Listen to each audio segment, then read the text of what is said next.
राजाधिराज सद्गुरुनाथ महाराज की जय। श्री गुरुदेव दत्त। गुरुर्ब्रह्मा गुरुर्विष्णु गुरुर्देव महेश्वरा गुरुर्साक्षात् परब्रह्म तस्मै श्री गुरुवे नमः। ಸದಾನಂದ ಸದ್ಗುರು ಭಾವರಾಜ ಯೋಗಿ ರಾಮನೆಂದವತರಿಸಿದೆ ಭಕ್ತರ ಉದ್ಧಾರಕ್ಕಾಗಿ. ತ್ರೈಲೋಕ್ಯದೊಡೆಯನೇ ಸದ್ಭಕ್ತರು ನಿಮ್ಮ ಕೀರ್ತಿಯ ಕೂಗಿ. ನಮಸ್ಕಾರ ಗುರುರಾಯ ಶ್ರೀ ರಾಮಚಂದ್ರ ಯೋಗಿ, ನಮಸ್ಕಾರ ಗುರುರಾಯ ಶ್ರೀರಂಗ ಯೋಗಿ. ಜಯ ಜಯ ರಘುವೀರ ಸಮರ್ಥ. पतेश्वर महादेव राजाधिराज सद्गुरुनाथ महाराज की जय। श्री गुरुदेव उपासनेला दृढ चालवावे, भूदेव संतासी सदा नमावे. सत्कर्म योगे वय घालवावे, सर्वामुखी मंगळ बोलवावे. जय जय रघुवीर समर्थ. श्री राम जय राम जय जय राम. श्री राम जय राम जय जय राम. ಅಂದ್ರೆ ಎಲ್ಲರೂ श्री राम जय राम जय जय राम. श्री राम जय राम जय जय राम. श्री राम जय राम जय जय राम. राजाधिराज सद्गुरुनाथ महाराज की जय. श्री गुरुदेव दत्त. ಶ್ರೀರಾಮ್. ಪ್ರಪ್ರಥಮವಾಗಿ ನನ್ನ ಆರಾಧ್ಯ ದೈವತವಾಗಿರುವಂತಹ ಶ್ರೀ ಸದ್ಗುರು ಸಮರ್ಥ ರಂಗರಾವ್ ಮಹಾರಾಜರು ಶ್ರೀ ಕ್ಷೇತ್ರ ಕೂಪಗಡ್ಡಿ ಅವರ ದಿವ್ಯ ಚರಣಾರವಿಂದಗಳಿಗೆ ನನ್ನ ಅನಂತ ಅನಂತ ಕೋಟಿ ದಂಡವತ ಪ್ರಣಾಮಗಳನ್ನು ಸಲ್ಲಿಸಿ ಈ ಒಂದು ಅಪೂರ್ವವಾದಂತಹ ಕಾರ್ಯಕ್ರಮದ ಅಧಿಪತಿಯಾಗಿರುವಂತಹ ಸರ್ವ ದೇವಗಣದ ಅಧಿಪತಿಯಾಗಿರುವಂತಹ ವಿಘ್ನಹರನಾಗಿರುವಂತಹ ಬುದ್ಧಿದಾಯಕನಾಗಿರುವಂತಹ ಆ ಗೌರಿನಂದನ ಗಣೇಶನ ದಿವ್ಯ ಚರಣಾರವಿಂದಗಳಿಗೆ ನನ್ನ ಅನಂತ ಅನಂತ ಕೋಟಿ ದಂಡವತ ಪ್ರಣಾಮಗಳನ್ನು ಸಲ್ಲಿಸಿ ಕ್ಷೇತ್ರಾಧಿಪತಿ ಸದ್ಗುರು ಸಮರ್ಥ ಸಂಗಮೇಶ್ವರ ಮಹಾರಾಜರ ದಿವ್ಯ ಚರಣಾರವಿಂದಗಳಿಗೂ ನನ್ನ ಅನಂತ ಅನಂತ ಕೋಟಿ ದಂಡವತ ಪ್ರಣಾಮಗಳನ್ನು ಸಲ್ಲಿಸಿ ಕೂಡಿರುವಂತಹ ಎಲ್ಲ ಗುರುಬಂಧುಗಳಿಗೆ ಗುರು ಭಗಿನಿಯರಿಗೆ ನನ್ನ ದಂಡವತ ಪ್ರಣಾಮಗಳನ್ನು ಸಲ್ಲಿಸಿ ದಾಸಬೋಧ ವಾಚನವನ್ನು ಮಾಡಿರುವಂತಹ ನಮ್ಮ ಅಣ್ಣಾರಾಯನ ಚರಣಗಳಿಗೆ ನನ್ನ ವಂದನೆಗಳನ್ನು ಸಲ್ಲಿಸಿ ಈ ಒಂದು ಗಜಾನನ ಮಂಡಳಿ ಸಂಗಮೇಶ್ವರ ಗಜಾನ ಮಂಡಳಿಯ ಎಲ್ಲ ಕಾರ್ಯಕರ್ತರಿಗೂ ಪದಾಧಿಕಾರಿಗಳಿಗೂ ನನ್ನ ವಂದನೆಗಳನ್ನು ಸಲ್ಲಿಸಿ ಸಮರ್ಥರು ನುಡಿಸಿದಂತಹ ಎರಡು ವಿಚಾರಗಳನ್ನು ನಾವು ನೀವುಗಳೆಲ್ಲ ಚಿಂತನೆ ಮಾಡೋಣ. ನಾವೆಲ್ಲರೂ ಭಾಗ್ಯವಂತರು. ಯಾಕಂದ್ರೆ ಅರಿವಿನ ಜನ್ಮಕ್ಕೆ ಬಂದೆವು, ಮನುಷ್ಯರಾಗಿ ಹುಟ್ಟೆವು. ಈ ಮನುಷ್ಯ ಜನ್ಮದ ಮಹತ್ತೆಯನ್ನು ಸಮರ್ಥರಂತ ಸಮರ್ಥರೇ ಹೊಗಳಿಕತ್ತಾರೆ. ಇವತ್ತು ದಾಸಬೋಧನೊಳಗೆ ಮೊದಲನೇ ದಶಕದೊಳಗೆ ದಶಕದ ಹೆಸರನ್ನೇ ಸ್ತವನ ನಾಮ ಸಮಾಸ ಅಂತಿಟ್ಟಾರವ್ರು. ಆ ಸ್ತವನ ನಾಮ ಸಮಾಸದೊಳಗೆ ಪ್ರಥಮದಲ್ಲಿ ಏನಪ್ಪ ಅಂದ್ರೆ ನಮನ ಮಾಡಿದ್ದು ಗಣರಾಯಿಗ ಗಣೇಶನಿಗೆ ವಂದನ ಮಾಡಿ, ಆಮೇಲೆ ಸರಸ್ವತಿ ತಾಯಿ ಸರಸ್ವತಿಗೆ ವಿದ್ಯಾದೇವತೆಯಾದಂತಹ ನಾಲ್ಕು ವಾಣಿಗಳ ಅಧಿಪತಿಯಾಗಿರುವಂತಹ ಆ ತಾಯಿ ಸರಸ್ವತಿಯನ್ನು ನಮಿಸಿ ಸದ್ಗುರುಗಳನ್ನು ವರ್ಣನ ಮಾಡಿ ಸದ್ಗುರುಗಳಿಗೆ ನಮಿಸಿ ಸಜ್ಜನರಿಗೆ ನಮಿಸಿ ಆ ಒಂದು ಆ ದಶಕ ನೋಡಿದ್ರಂದ್ರೆ ಎಲ್ಲನೂ ಏನಪ್ಪ ಅಂದ್ರೆ ಸಭಾಕ್ ವಂದನ ಮಾಡ್ಯಾರ, ಕವೀಶ್ವರ ಸ್ತವನ ಅಂತ ಮಾಡ್ಯಾರ, ಪರಮಾರ್ಥದ ಸ್ತವನ ಅಂತ ಮಾಡ್ಯಾರ, ಕೊನೆಗೇನ ನರದೇಹ ಸ್ತವನ ಅಂಥೇಳಿ 1ನೇ ದಶಕ 10ನೇ ಸಮಾಸ ನರದೇಹ ಸ್ತವನವನ್ನು ಸಮರ್ಥನೆ ಮಾಡ್ತಾರೆ. ಅಂದ್ರೆ ಇಷ್ಟೋ ತನಕ 9 ಸಮಾಸದೊಳಗೆ ಏನು ಸ್ತವನ ಮಾಡ್ಯಾರಲ್ಲ ಅದ್ರ ಜೊತೆ ನಮ್ಮನ್ನು ಸ್ತವನ ಮಾಡ್ಯಾರ. ಇದು ಬಹಳ ವಿಶೇಷ. ನಮ್ಮನ್ನು ಅವರು ಸ್ತವನ ಮಾಡ್ಲಿಕ್ಕತ್ತಾರಂದ್ರೆ ಈ ಒಂದು ದೇಹದೊಳಗೆ, ಈ ಒಂದು ಶರೀರದೊಳಗೆ ಏನೋ ಒಂದು ವಿಶೇಷತೆ ಅದ ಅನ್ನುವಂಥದ್ದನ್ನು ನಾವು ಮೊದಲು ತಿಳ್ಕೋಬೇಕು. ಅವ್ರಂತಾರ ಧನ್ಯ ಧನ್ಯ ನರದೇಹೋ ಅಂತಾರ. ಏನು ಧನ್ಯಪ್ಪ ನೀವು ಏನು ನರನಾರಿಯರು ನರಜನ್ಮವನ್ನು ತಕ್ಕೊಂಡು ಬಂದಿರಲ್ಲ, ನೀವು ಎಷ್ಟೊಂದು ಧನ್ಯವಂತರು ಅಂತಾರೆ ಅವರು. ನೋಡ್ರಿ, ನಮಗಿದ್ರ ಕಲ್ಪನಾ ಇರಲಾರ್ದಕ್ಕಾಗಿ ಇದ್ರ ಬಳಕೆ ಸರಿಯಾಗಿ ನಾವು ಮಾಡುವಲ್ಲೇ ಆಗ್ಯವು. ಈ ಒಂದು ಅಮೂಲ್ಯವಾದಂಥ ಮನುಷ್ಯ ಜನ್ಮದ ಮಹತ್ವ ನಮಗೆ ತಿಳಿತನಕ ಇದ್ರ ಬಳಕೆನೂ ಗೊತ್ತಾಗೋದಿಲ್ಲ. ಯಾರ್ಯಾರು ಸದ್ಗುರುಗಳ ಒಂದು ಪಂಥದೊಳಗೆ ಸೇರ್ಯಾರ, ಯಾರ್ಯಾರನ್ನ ಗುರುನಾಥ ಅಪ್ಕೊಂಡಾರ, ಯಾರ್ಯಾರು ಈ ಭಕ್ತಿ ಮಾರ್ಗದೊಳಗೆ ನಡಿಲಿಕ್ಕತ್ತಾರ, ಅವ್ರಿಗೆ ಮಾತ್ರ ಇದರ ಒಂದು ಮಹತ್ವ ಸ್ವಲ್ಪ ಗೊತ್ತಾಗ್ಯದ. ಪೂರ್ತಿ ಗೊತ್ತಾಗಿಲ್ಲ. ಪೂರ್ತಿ ಯಾರಿಗೆ ಗೊತ್ತಾಗ್ಯದಲ್ಲ ಅವರು ಸದ್ಗುರುಗಳು ಹೇಳಿದಂತಹ ನಾಮಸ್ಮರಣೆಯನ್ನು ಅಖಂಡವಾಗಿ ಮಾಡಿ ಆ ಸದ್ಗುರು ಸ್ವರೂಪನೇ ಆಗಿಬಿಟ್ಟಾರವರು. ಅಂಥ ಮಹಾನ್ ಸಂತರು, ಸದ್ಗುರುಗಳು, ಜ್ಞಾನಿಗಳು ಇವರೆಲ್ಲರೂ ಜಗತ್ ಕಲ್ಯಾಣಕ್ಕಾಗಿ ಅವತರಿಸಿ ಬಂದು ಇಂಥ ಒಂದು ಮಾತನ್ನು ಹೇಳ್ತಾರ, ಧನ್ಯ ಧನ್ಯ ನರದೇಹೋ. ಏನಪ್ಪ ನೀವು ಧನ್ಯ ಅಂತಾರವರು. ಏತಿಲ ಅಪೂರ್ವತಾಪಾಹೋ. ಇಲ್ಲಿ ಬಂದದ್ದು ಏನು ವಿಶೇಷ ನೀವು ವಿಚಾರ ಮಾಡ್ರಂತಾರವರು. ನಿಮಗೆ ಅದು ಗೊತ್ತಾಗಿಲ್ಲ. ಏನಪ್ಪ ಮುಂಜಾನೆ ಎದ್ದ ಕೂಡಲೇ ಏಳೋದು, ಎದ್ದ ಕೂಡಲೇ ತಿನ್ನೋದು, ತಿಂದ ಕೂಡಲೇ ಮಲ್ಕೋದು, ಮಲ್ಕೊಂಡು ಕೂಡಲೇ ಅಮಲು ಬರ್ತದೆ, ಮತ್ತು ದುಡಿಯೋದು, ಸಂಸಾರ, ನನ್ನ ಹೆಂಡತಿ, ನನ್ನ ಮಕ್ಕಳು, ನನ್ನ ಗಂಡ, ನನ್ನ ಮೊಮ್ಮಕ್ಕಳು, ಸಂಬಂಧಿಕರು, ರೊಕ್ಕ ಇಡಬೇಕು, ಆಸ್ತಿ ಮಾಡಬೇಕು. ಇದ್ರ ಹೊರತಾಗಿ ಮತ್ತೊಂದು ವಿಚಾರ ಮಾಡಲಿಕ್ಕೆ ನಮಗೆ ಗೊತ್ತಾಗಿಲ್ಲ. ಇವನ್ನೆಲ್ಲ ನೀವು ಪ್ರಯತ್ನ ಮಾಡೋ ಕಾರಣ ಇಲ್ಲ ಅಂತಾರವರು.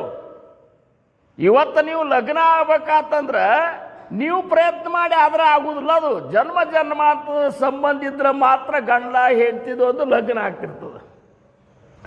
ಋಣಾನುಬಂಧ ಏನಂತ, ಋಣಾನುಬಂಧಿತ್ತಂದ್ರೆ ಎಲ್ಲಿದೋ ಹುಟ್ಟಿದಂಥ ಹೆಣ್ಮಗಳು, ಎಲ್ಲೇ ಹುಟ್ಟಿದಂಥ ಗಂಡಸ ಯಾರಿಗೂ ಗೊತ್ತಿಲ್ಲ, ಅಕಸ್ಮಾತ್ ಒಬ್ರಿಗೊಬ್ರಿಗೆ ಲಗ್ನ ಆಗ್ತದೆ. ಯಾಕಂದ್ರೆ ಇದನ್ನು ನೀವು ಪ್ರಯತ್ನ ಮಾಡಿದ್ದಕ್ಕಾಗಿಲ್ಲ. ನಿಮ್ಮ ಪ್ರಾರಬ್ಧದೊಳಗೆ ಅವ್ರಿಗೆ ಏನೋ ನೀವಿಬ್ಬರು ಕೂಡಿರಬೇಕಾಗ್ಯದ ಅಂತ ಲಗ್ನ ಆಗ್ಯದ. ಮತ್ತು ನೀವು ರೊಕ್ಕ ಗಳಿಸಿರಿ ಅಂತ ತಿಳ್ಕೊಬೇಡ್ರಿ. ನಾವು ರೊಕ್ಕ ಗಳಿಸೇವಂತ ಅನ್ನೋದಂಥದ್ದು ಅದಕ್ಕೆ ಪ್ರಮಾಣಬದ್ಧ ಮಾತಲ್ಲಂತಾರವ್ರು. ನಮ್ಮ ಪ್ರಾರಬ್ಧದೊಳಗೆ ರೊಕ್ಕ ಬರುವುದಿತ್ತು ಅಂದ್ರೆ ಬಂದಿರ್ತದೆ. ಹಂಗ್ರಿ ನಾವು ಮನ್ಯಾಗ ಕೂತ್ರ ಬರ್ತದನ್ರಿ ಅಂತಂದ್ರೆ ನಿಮ್ಮ ಮನ್ಯಾಗ ಕೂಡಿಸಿ ಕೊಡೋದ್ರ ಪ್ರಾರಬ್ಧ ದುಡಿಸ್ಲಿಕ್ಕೆ ಹಸ್ತದ. ಕೆಲವೊಬ್ಬರು ಪ್ರಾರಬ್ಧನಾಗ ದುಡಿದ್ರು ಸಹಿತ ರೊಕ್ಕ ಸಿಗುದಿಲ್ಲ. ಇದಕ್ಕೇನಂತೀರಿ? ಹಗಲ ರಾತ್ರಿ ದುಡಿದ್ರು ಸಹಿತ ಅವರಿಗೆ ರೊಕ್ಕ ಇಡುವುದೇ ಆಗೋದಿಲ್ಲ. ಇನ್ನೂ ಕೆಲವೊಬ್ಬರಿಗೆ ರೊಕ್ಕ ಗಳಿಸಿಟ್ಟದ್ದು ಒಂದು ಕ್ಷಣದಾಗ ಇಲ್ದಂಗೆ ಆಗಿಬಿಡ್ತದೆ. ನಿನ್ನೆ ಅವ ಲಕ್ಷಾಧಿಪತಿ ಇದ್ದ, ಇವತ್ತು ಭಿಕ್ಷಾಧಿಪತಿ ಆಗ್ಯಾನ. ಭಿಕ್ಷಾ ಬೇಡ್ಕೊತ ಅಡ್ಡಾಡ್ತಿದ್ದ, ಇವತ್ತು ಲಕ್ಷಾಧಿಪತಿ ಆಗ್ಯಾನ. ಸುಮ್ಮನೆ ಏನೋಪ್ಪ ಒಂದು ಲಾಟ್ರಿ ಟಿಕೆಟ್ ತಗೊಂಡ, ಅವ್ನು ಕೋಟಿ ಗಟ್ಟಲೆ ಅವ್ನಿಗೆ ಲಾಟ್ರಿ ಹತ್ತು ಒಂದು ಕ್ಷಣದೊಳಗೆ ಅವ ಅಷ್ಟ ಆಗಿಬಿಟ್ಟ. ಹಂಗಾರೆ ನಮ್ಮ ಕೈಯಾಗಿ ಏನದ ಅಂತೀರಿ ನೀವು? ಸುಮ್ಮನೆ ಇದನ್ನು ಎದಕ್ಕೋ ದುಡಿಸ್ಬೇಡ್ರಿ, ನೀ ಎದಕ್ಕೆ ಬಂದಿದ್ದು ತಿಳ್ಕೊ ಅಂತಾರೆ ಅವ್ರು. ಮನುಷ್ಯ ಜನ್ಮ ಎದಕ್ಕೆ ಕೊಟ್ಟಾನ ಭಗವಂತ? ಭಾಗವತನೊಳಗೆ ಕೃಷ್ಣ ಪರಮಾತ್ಮ ಹೇಳ್ತಾನ, ನಿಜಾತ್ಮ ಪ್ರಾಪ್ತಿ ಲಾಗೋನಿ ದೇವೇ ಕೇಲೆ ಮನುಷ್ಯ ಯೋನಿ. ಈ ಮನುಷ್ಯ ಜನ್ಮ ಭಗವಂತ ಯಾಕೆ ಇದನ್ನು ಸೃಷ್ಟಿ ಮಾಡಿ ಕಳಿಸ್ಯಾನಂದ್ರೆ ನಿನ್ನ ಆತ್ಮ ಪ್ರಾಪ್ತಿಯನ್ನು ಮಾಡ್ಕೊಂತ. ಏನು? ನಿನ್ನ ಆತ್ಮ ಪ್ರಾಪ್ತಿಯನ್ನು ಮಾಡ್ಕೊ. ನೀನು ಯಾರು ಅನ್ನುವಂತ ತಿಳ್ಕೊ. ಆರು ನಾನೆಂದು ವಿಚಾರಿಸು, ವಿಷಮ ಸಂಸಾರವಿದನು ಕನಸೆಂದರಿ, ಮಾಯಮರ್ಧನ ಸಂಬು ಲಿಂಗವನ್ನೊಲಿಸಿ ಗಂಭೀರ ಸುಖದೊಳೆಂದುರುಪುವ ಶ್ರೀ ಗುರು ವಚನೋಪದೇಶವನ್ನು ಆಲಿಸಿದಾಗಳದು ನರರಿಗೆ ಮುಕ್ತಿ ಅಂತ ಹೇಳ್ಯಾರಿಲ್ಲ ಅವರು. ಹೇಳ್ಯಾರಿಲ್ಲ. ಈ ಪದ ಎಷ್ಟು ಮಂದಿಗೆ ಬರೋದಿಲ್ಲ, ಎಲ್ಲರಿಗೂ ಬರ್ತದೆ, ಎಲ್ಲರೂ ಕೇಳ್ಯಾರ. ಕೇಳಿದ ಮೇಲೆ ಏನು ಫರ್ಕ್ ಆಗ್ಯಾವ ಹಂಗಾರ ಸದು? ಅದ್ರಾಗಂತಾರ ಪುಣ್ಯವನೇ ಮಾಡು ಅಂತಾರ. ಪುಣ್ಯವನೇ ಮಾಡು ಅಂದ್ರೇನು? ಪಾಪ ಮಾಡೇ ಬೇಡ ಅನ್ನಂಗದು. ಏನು ಪುಣ್ಯ ಮಾಡು ಅಂತಂದ್ರೆ ಪಾಪನೂ ಸ್ವಲ್ಪ ಸ್ವಲ್ಪ ಮಾಡಿದ್ರೆ ನಡೀತದ ಅಂತಂದಂಗದು. ನಿಜಗುಣ ಶಿವಗಳ ಒಂದೊಂದು ಶಬ್ದಗಳನ್ನು ನಾವು ಹೆಂಗೆ ಅರ್ಥ ಮಾಡ್ಕೋಬೇಕಂತಂದ್ರೆ ಅಷ್ಟೊಂದು ಪ್ರಜ್ಞಾರೂಪದಿಂದ ಅರ್ಥ ಮಾಡ್ಕೋಬೇಕು. ಪುಣ್ಯವನ್ನೇ ಮಾಡು, ದುರಿತ ಕರ್ಮವನ್ನೊಲ್ಲದಿರು. ಕೆಟ್ಟ ಕೆಲಸ ಯಾವಾಗೂ ಮಾಡಬೇಡ. ದುರಿತ ಕರ್ಮವನ್ನೊಲ್ಲದಿರು, ಪುಣ್ಯವನ್ನೇ ಮಾಡು, ಹೊರನಡಿವಿಡಿ. ಆ ಭಗವಂತನ ಚರಣವನ್ನು ಗಟ್ಟಿಯಾಗಿ ಹಿಡ್ಕೋ. ಶಾಂತರೊಡನಾಡು. ಸಂತರ ಸಂಘದೊಳಗೆ, ಶರಣ ಸಂಘದೊಳಗೆ ನಿನ್ನ ಕಾಲು ಕಳಿ. ಕರುಣವಿರಲಿ ಜೀವರೊಳು. ಜೀವ ಮಾತ್ರದಲ್ಲಿ ದಯಾ ತೋರ್ಸಂತಾರವರು. ಮತ್ತೊಬ್ಬರ ತೊಂದರೆಯೊಳಗೆ ನೀವು ಆನಂದ ಪಡ್ತಿದ್ರಂದ್ರೆ ನೀವು ಮನುಷ್ಯರ ಅಂತಾರವರು. ಮತ್ತೊಬ್ಬರಿಗೆ ತೊಂದರೆ ಆಗ್ತಿತ್ತಂದ್ರೆ ಅವ್ರ ದುಃಖದಾಗ ನೀವು ಭಾಗಿಯಾಗ್ರಿ. ಏನು ಕೊಡೋದಾಗಲಿಲ್ಲ ಅಂದ್ರೆ ಸಹಿತ 4 ಸಮಾಧಾನದ ಮಾತರೆ ಅವ್ರಿಗೆ ಹೇಳ್ರಿ. ಅವ್ರ ಖುಷಿಯೊಳಗೆ ಖುಷಿ ಪಡ್ರಿ. ಇವತ್ತಿನ ದಿವಸ ನಾವಾಗಲಿ ನೀವಾಗಲಿ ಎಲ್ಲರೂ ಎಲ್ಲ ಇದ್ರೂ ಅಸಮಾಧಾನದಿಂದ ಬದುಕಲಿಕ್ಕತ್ತೇವೆ. ಯಾಕು ಅಂದ್ರೆ ನಾವು ಮತ್ತೊಬ್ಬರು ನೋಡಿ ಬದುಕಲಿಕ್ಕತ್ತೇವೆ. ಹೌದಲ್ಲ ಶಿವಪ್ಪಣ್ಣ? ಮತ್ತೊಬ್ಬರು ನೋಡಿ ಬದುಕಲಿಕ್ಕತ್ತೇವೆ. ನಮಗೆ ಏನೆಲ್ಲ ಭಗವಂತ ಕೊಟ್ಟಿದ್ರು ಸಹಿತ ಮಗ್ಗಲ್ ನಾವು ನಮ್ಗಿಂತ ಹೆಚ್ಚು ತಗೊಂಡದ್ರ ಸಮಾಧಾನ ಇಲ್ಲ. ಇಷ್ಟೇ ಯಾಕೆ ಪ್ರಪಂಚ ಬಿಡು, ಪರಮಾರ್ಥದೊಳಗೂ ಇದೇ ಹಣೆ ಬಾರದ. ನಮ್ಗಿಂತ ಒಬ್ಬ ಹೆಚ್ಚು ಜ್ಞಾನಿಯಾದ, ಹೆಚ್ಚು ಚಲೋ ಪ್ರವಚನ ಹೇಳಿಕತ್ತಂದ್ರೆ ಇನ್ನೊಬ್ಬ ಪ್ರವಚನಕ್ಕೆ ಸಮಾಧಾನ ಇಲ್ಲ. ಅರೆ ನೀ ಎದ್ರ ಸಂಬಂಧರೇ ಬಂದು ನಿನಗೆ ಅರ್ಥ ಆಗ್ಬೇಕಿಲ್ಲೋ? ಇದನ್ನೆಲ್ಲ ಅರ್ಥ ಮಾಡಿಕೊಂಡು ಜೀವನ ಸಾರ್ಥಕತೆ ಮಾಡ್ಕುವಂತಾರು. ಶಾಂತರೊಡನಾಡು, ಕರುಣವಿರಲಿ ಜೀವರುಳು, ನೀತಿ ವಿಧನಾಗು. ಎಷ್ಟೊಂದು ವಿಚಾರಗಳನ್ನು ಹೇಳ್ಯಾರ. ಸುಮ್ಮನೆ ಏನಪ್ಪ ಅಂದ್ರೆ ಕಿವಿಗೊಂದು ಕೈ ಹಚ್ಕೊಂಡು ನಾ ಆಧಾರನಾಗ ಹಾಡ್ತೀನಿ ಅಂತ ಹಾಡಿದ್ರೆ ಆಧಾರೇ ಮೊದಲು ತಪ್ಪಿ ಹೋಗ್ಯದ. ಹಾಡಿ ಏನು ಮಾಡವ ನೀನು? ನಿನ್ನ ಆಧಾರೇ ತಪ್ಪಿ ಬಿಟ್ಟದು. ಯಾವುದನ್ನು ಆಧಾರ ಇಟ್ಕೊಂಡು ಬದುಕಬೇಕಾಗ್ಯದ ಅದು ತಪ್ಪೇದ. ಸುಮ್ಮನೆ ನಾನು ಆಧಾರನಾಗ ನಿನ್ನ ಆಧಾರ ತಪ್ಪೇದಪ್ಪ ಮೊದಲ. ಆಧಾರ ಇರಲಾರ್ದೆ ಮನೆ ಕಟ್ಲಿಕ್ಕತ್ತಿ, ಎಂತಲ್ಲ ಥರ ಗಟ್ಟಿರ್ಲಾರ್ದೆ ಗಾಡಿ ಕಟ್ಲಿ ಮನೆ ಕಟ್ಲಿಕ್ಕತ್ತಿ, ಅದೇ ನಿಂದಿರ್ತಾನದು. ಇದು ಇಬ್ಬರಿಗೂ ಅಷ್ಟೇ ಸಂಬಂಧದ, ಬರೀ ಗಂಡಸರಿಗೆ ಅಷ್ಟೇ ಸಂಬಂಧ ಇದ್ದಿದ್ದಲ್ಲದ ವಿಚಾರಗಳು. ತಾಯಿಗಳ ನಿಮಗೂ ಸಂಬಂಧದ ಇದು. ಇವತ್ತಿನ ದಿವಸ ಹುಡುಗರು ತಂದೆ ತಾಯಿಗಳನ್ನು ಹೋಗಿ ವೃದ್ಧಾಶ್ರಮದಾಗ ಇಟ್ಟು ಬರ್ತಾರೆ. ಇದಕ್ಕೆ ಕಾರಣ ಏನಂದ್ರೆ ತಾಯಿಗಳು ಸರಿಯಾಗಿ ಅವ್ರಿಗೆ ಶಿಕ್ಷಣ ಕೊಟ್ಟಿಲ್ಲ, ತಂದೆ ಮಕ್ಕಳ ಕಡೆ ಲಕ್ಷ್ಯ ಕೊಟ್ಟಿಲ್ಲ. ಸರಿಯಾಗಿ ಅವ್ರಿಗೆ ಸಂಸ್ಕಾರ ಕೊಟ್ಟಿದ್ರಿ ಅಂದ್ರೆ ಇವತ್ತು ಈ ಪರಿಸ್ಥಿತಿ ನಿಮಗೆ ಬರ್ತಿದ್ದಿಲ್ಲ. ಹೊಟ್ಯಾಗ 9 ತಿಂಗಳು ಇಟ್ಟುಕೊಂಡು ಹಡದು ಎತ್ತು ಬೆಳೆಸಿ ಎಲ್ಲ ಮಾಡಿ ಸಮಾಜದಾಗ ಒಬ್ಬ ಶ್ರೇಷ್ಠ ವ್ಯಕ್ತಿನ ಮಾಡಿದಂಥ ತಂದೆ ತಾಯಿಗಳನ್ನ ಹೊಳ್ಳಿ ನೋಡಲಾರ್ದಂಥ ಮಕ್ಕಳುಗಳು ಇವತ್ತವ ಅಂತಂದ್ರೆ ಅವು ಏನು ಮಕ್ಕಳುಗಳು ಅಂತೀರ? ಮತ್ತು ಹಂಗ್ಯಾಕಾಗ್ಯಾವ ಅಂದ್ರೆ ನೀವು ಅವ್ರಿಗೆ ಸರಿಯಾಗಿ ಕಲಿಸಿಲ್ಲ. ಭಕ್ತಿ ಮಾರ್ಗ, ದೇವರಂದ್ರೆ ಏನು, ದಿಂಡ್ರಂದ್ರೆ ಏನು, ಹಿರಿಯರಂದ್ರೆ ಏನು, ಕಿರಿಯರಂದ್ರೆ ಏನು, ಒಳ್ಳೆಯವರಂದ್ರೆ ಏನು, ಕೆಟ್ಟವರಂದ್ರೆ ಏನು, ಎಂಥ ಮಾತು ಮಾತಾಡಬೇಕು, ಎಂಥ ಮಾತು ಮಾತಾಡೋದ್ರಿಂದ ಜನರು ಸಂತೋಷಗೋತಾರ, ಏನೂ ಕಲಿಸಿಲ್ಲ. ಇಟ್ಟು ಹೆಸರನ್ನೇ ಸರಿಯಾಗಿ ಒದರ್ಲಿಕ್ಕಾಗಿಲ್ಲ ತಂದೆ ತಾಯಿಗಳಿಗೆ. ಯಾರು ಸರಿಯಾಗಿ ಪೂರ್ಣ ಹೆಸರು ಒದರ್ತಾರೆ ಹೇಳಣ್ಣು? ರಮೇಶ್ ಅಂತ ಹಿಡಿದು ರಮ್ಯಾ ಅನ್ನೋದು. ಅಂದ್ರೆ ನಿಮ್ಮ ಮಕ್ಕಳಿಗೆ ಹೆಸರನ್ನೇ ಸರಿಯಾಗಿ ಒದರ್ಲಿಕ್ಕೆ ತಯಾರಿಲ್ಲ ನೀವು. ಇನ್ನು ಜಗತ್ತೇನು ನಿಮ್ಮ ಮಕ್ಕಳು ಚಂದಗೆ ಒದರ್ತದೆ? ನೀವೇ ಒಬ್ರಿಗೊಬ್ರು ಚಂದಗೆ ಮಾತಾಡ್ಲಿಕ್ಕೆ ತಯಾರಿಲ್ಲ, ಗಂಡ ಹೆಂಡತಿ ಮಕ್ಕಳ ಜೋಡಿ ಮಾತಾಡ್ಲಿಕ್ಕೆ ತಯಾರಿಲ್ಲ, ಮತ್ತು ಎಲ್ಲ ಅಸ್ತವ್ಯಸ್ತ ಆಗ್ಯದ. ಇದು ಆಗಬಾರ್ದು ಆಗಿತ್ತು ಅಂದ್ರೆ ಮಹಾತ್ಮರ ಸಂಘ ಮಾಡ್ರಿ. ಋಷಿಮುನಿಗಳು ಹಾಕಿಕೊಟ್ಟು ಹೋಗ್ಯಾರ. ಇಂಥ ಉತ್ಸವಾದಿಗಳನ್ನು ಯಾಕೆ ಹಾಕಿಕೊಟ್ಟಾರಂದ್ರೆ ನೀವು ಈಗ ಗಣೇಶನ ಉತ್ಸವ ಇಷ್ಟು ವೈಭವದಿಂದ ಎಲ್ಲ ಕಡೆ ನಡೀಲಿಕ್ಕತ್ತದ. ಗಣೇಶ ಅಂದರೆ ಇವತ್ತಿನ ಅಲ್ಲವ. ಈಗ ನೀವೇನು ಹೊರಗೇನು ಇಂಥ ಪೆಂಡಲ್ ಹಾಕಿ ದೊಡ್ಡ ದೊಡ್ಡ ಮೂರ್ತಿ ಇಟ್ಟ ಮೇಲೆ ಗಣೇಶ ಚಾಲು ಆಗಿಲ್ಲ. ಓಂಕಾರ ಸ್ವರೂಪ ಇದ್ದಾನಿವ.